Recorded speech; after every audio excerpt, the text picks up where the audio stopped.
The house I'm presenting today challenges the physical limits of a cliffside site. Its architecture is shaped by wind, light, and topography, designed not just as a residence, but as a discreet retreat facing the Pacific Ocean.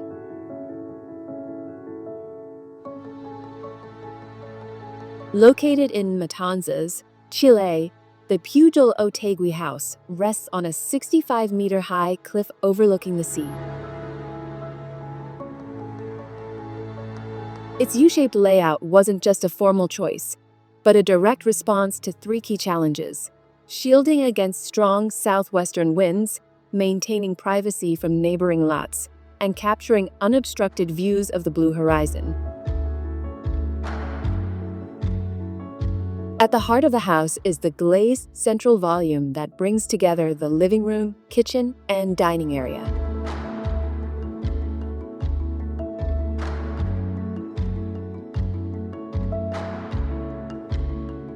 At the back, the central courtyard functions like a wind-sheltered clearing, a space between the two wings where sky, sea, and architecture visually converge. With floor-to-ceiling windows and sliding glass doors, this space is fully open to natural light and extends onto a covered patio that runs parallel to the ocean. Structurally, the house is built with black-painted steel and board-formed concrete foundations.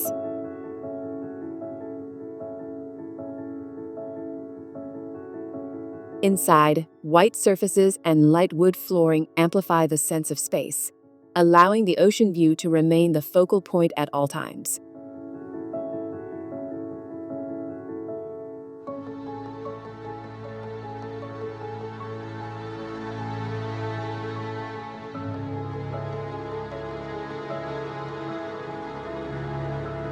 Two wings extend laterally from the central volume.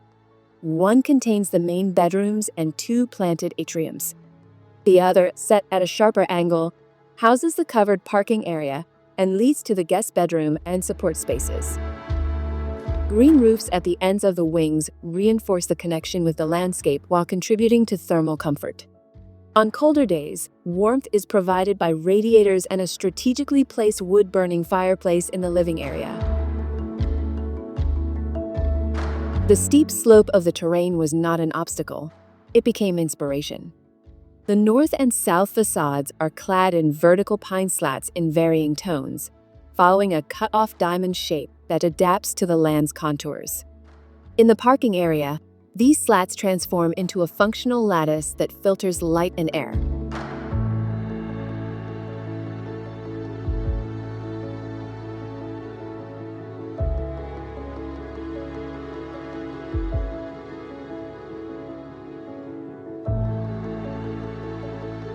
The Pujol-Otaegui House isn't about excess. It's about intelligent restraint. A strong yet quiet architecture that adapts to the terrain and climate to make the most of what truly matters: light, shelter, nature, and the luxury of an unhurried pace.